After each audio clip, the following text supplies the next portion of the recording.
나는 전능하신 아버지 하나님 천지의 창조주를 믿습니다. 나는 그의 유일하신 아들 우리 주 예수 그리스도를 믿습니다. 그는 성령으로 잉태되어 동정녀 마리아에게서 나시고 본디오 빌라도에게 고난을 받아 십자가에 못 박혀 죽으시고 장사된 지 사흘 만에 죽은 자 가운데서 다시 살아나셨으며 하늘에 오르시어 전능하신 아버지 하나님 우편에 앉아 계시다가 거기로부터 살아있는 자와 죽은 자를 심판하러 오십니다. 나는 성령을 믿으며 거룩한 공교회와 성도의 교제와 죄를 용서받는 것과 몸의 부활과 영생을 믿습니다. 아멘.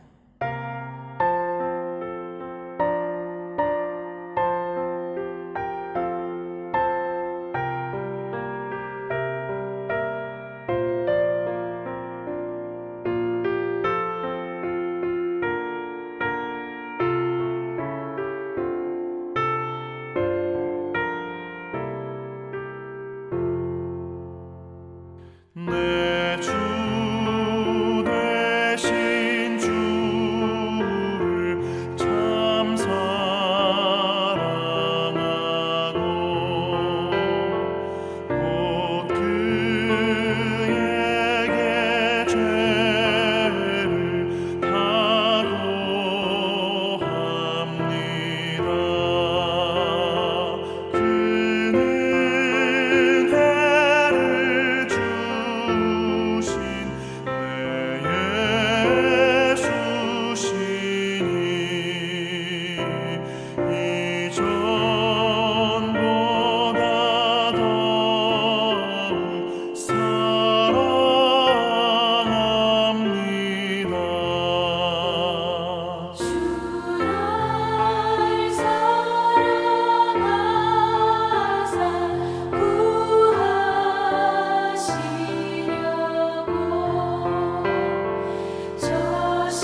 할렐루야. 오늘 아침 우리에게 허락하실 하나님의 말씀은 사사기 17장 1절부터 6절까지의 말씀입니다.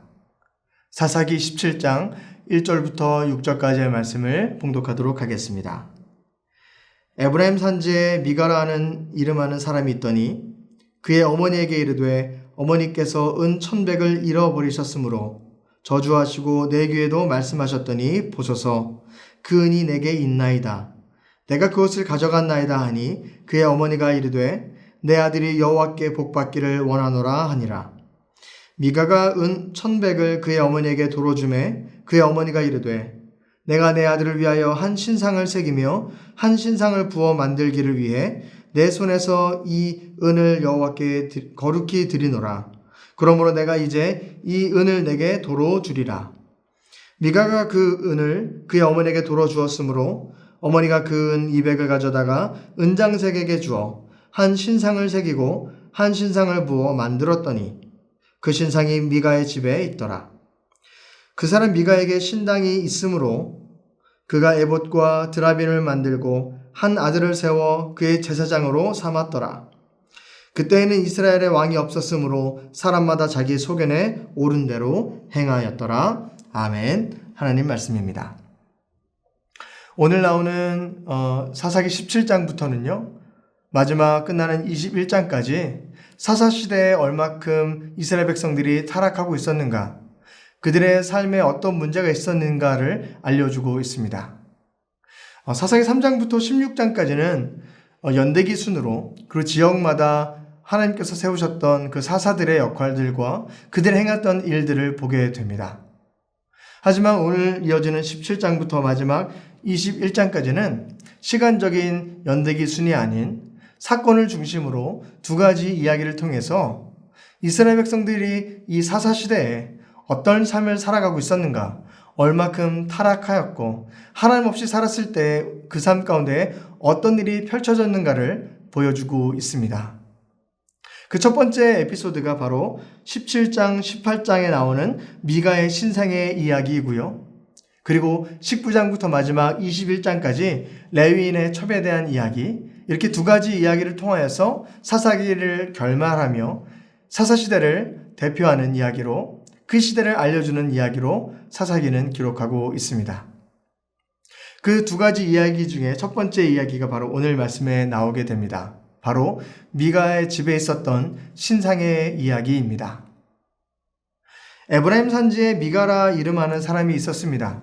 근데 그가 어머니가 가지고 있었던 은 1,100개를 어머니 알 수 없게 그것을 훔쳐가게 됩니다.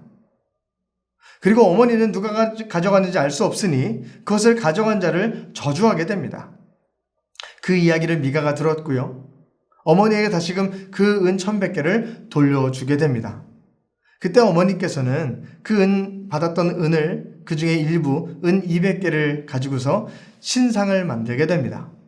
그리고 그 신상으로 말미암아 그 자녀가, 미가가 저주받지 않고 축복을 받을 수 있는 길이 열릴 수 있기를 원합니다 라고 하며 그 신상을 만들게 됩니다. 뿐만 아니라 그 가정에 에봇과 드라빔을 만들었다라고 기록하고 있습니다. 이것은 제사장이 하나님 앞에 나아갈 때 입었었던 성복이지 않습니까? 그리고 뿐만 아니라 그 가정은 레위 자손이 아니었는데 그 가정 중에 한 아들을 세워서 제사장으로 삼아서 그 신상을 섬기며 나아갈 수 있는 제사장 역할을 감당하게 만들었다는 이야기가 나오게 됩니다. 어떻게 보면 참 희한한 이야기가 펼쳐지게 됩니다. 어머니가 저주하였는데 그 저주를 풀고자 신상을 만들었고 우상을 만들었고 그 우상을 섬길 수 있는 제사장까지 만들었다는 이야기입니다.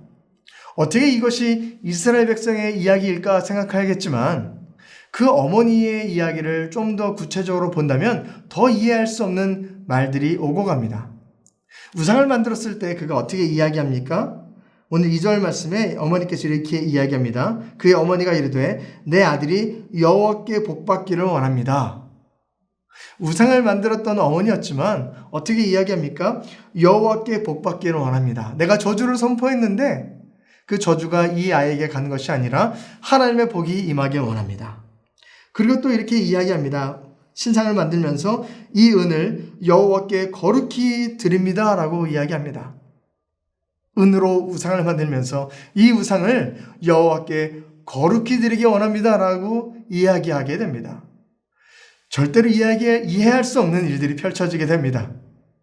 우상을 만들어서 하나님을 멀리 떠는 것처럼 보여지지만 또 한편으로는 여호와께 복받기로 원합니다. 이 우상을 여호와께 드립니다 라고 이야기합니다. 심지어는 제사장까지 세우게 되지 않습니까? 하지만 하나하나가 다 어그러지고 잘못된 길을 가는 것을 보게 됩니다. 그가 만약 하나님을 섬겼다면 그 아들이 잘못했었을 때 그는 어떤 길로 가는 것이 맞습니까? 우상을 만드는 것이 아니라 우상을 만듦으로 말미암아 하나님 이 우상을 받아주셔서 이 아이의 죄를 용서해 주시고 축복을 주십시오. 이것이 아니라 모세를 통해 이야기했었던 제사의 방법처럼 속건제를 드려서 죄를 사하기 원합니다. 하나님 내 죄를 용서하여 주옵소서라고 하며 하나님 앞에 예배하며 나간 것이 옳았다라는 것이죠.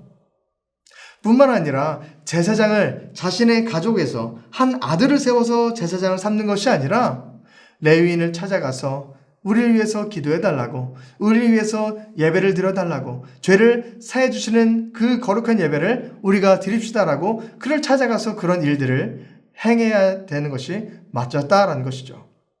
하지만 그들은 여호와를 섬기는 모습도 있었고 그에 반해서 하나님께서 원하지 않았었던 죄악의 길 가운데 나가는 모습도 두 가지가 병행하며 함께 그들의 삶 가운데에 공존하고 있었던 것을 보게 됩니다.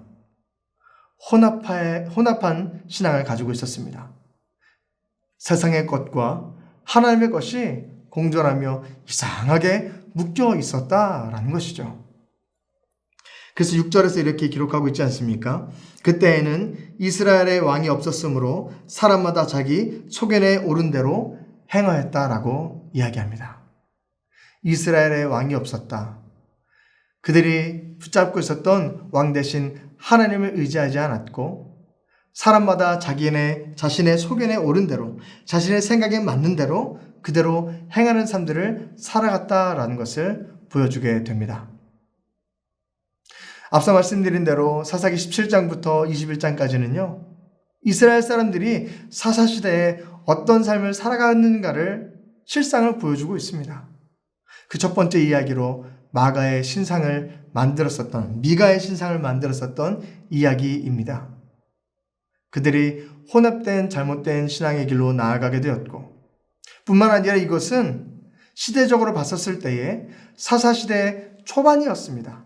그 말은 그들을 이끌고 나갔었던 여호수아가 죽은 이후에 얼마 되지 않아서 신속하게 그들의 신앙이 부패하게 되었고 타락하게 되었고 하나님의 뜻에서 멀리 나갔다는 것을 발견하게 됩니다.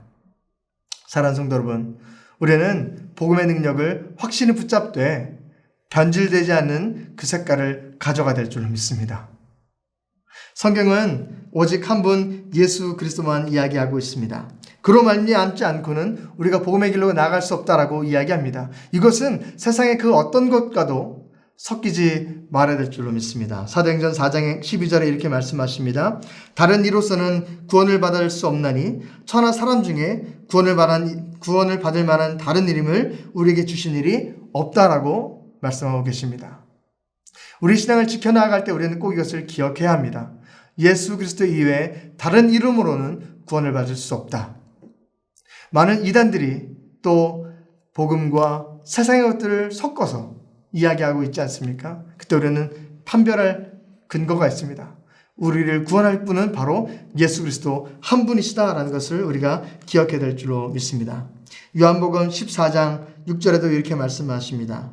예수께서 이르시되 내가 곧 길이요 진리요 생명이니 나로 말미암지 않고는 아버지께로 올 자가 없다라고 성경은 말씀하고 있지 않습니까?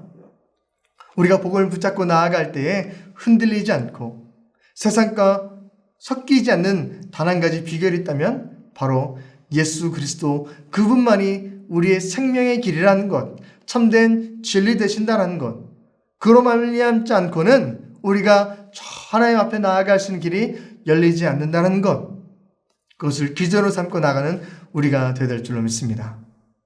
이스라엘 백성들은 이스라엘의 왕이 없었을 때에 자신의 소견에 오른 대로 그 전에 갖고 있었던 신앙과 또 세상에 있었던 우상을 섬겼던 그 문화들이 융합되어서 혼탁한 삶을 살아간 것을 보게 됩니다. 우리는 그것을 분간해가며 영적인 분별력을 가지고 살아가는 성도가 되릴 줄로 믿습니다.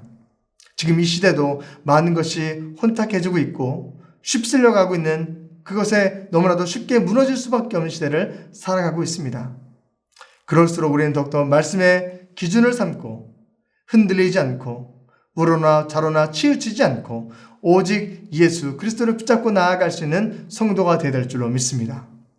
그때 이렇게 혼탁하고 어려워진 삶이 그들 가운데 찾아오는 것이 아니라 복된 하나님의 능력이 선포되어져 나아가는 우리 인생 될 줄로 믿습니다. 함께 기도하겠습니다. 사랑이 많으신 하나님 아버지, 감사합니다. 오늘 말씀을 통해서 사사시대에 그들이 종교적으로 얼마나 타락하고 부패했는가를 다시금 보게 됩니다. 세상의 것과 하나님을 겸하여 섬기고 혼탁하여 혼합주의의 삶 가운데 나아가는 모습을 보게 됩니다. 하나님, 우리는 온전한 분별력인 예수 그리스도 이름을 가지고 나아갈 수 있도록 인도하여 주옵시고, 그 말씀의 힘으로 말미암아 저러나 우러나 치우치지 않고 오직 주의 능력 안에 살아갈 수 있는 귀한 믿음의 종들 될 수 있도록 인도하여 주옵소서. 예수 그리스도 이름으로 감사하며 기도드립니다. 아멘. 하늘에 계신 우리 아버지, 아버지의 이름을 거룩하게 하시며 아버지의 나라가 오게 하시며 아버지의 뜻이 하늘에서와 같이 땅에서도 이루어지게 하소서. 오늘 우리에게 일용할 양식을 주시고 우리가 우리에게 잘못한 사람을 용서하여 준 것 같이 우리 죄를 용서하여 주시고 우리를 시험에 빠지지 않게 하시고 악에서 구하소서. 나라와 권능과 영광이 영원히 아버지의 것입니다. 아멘.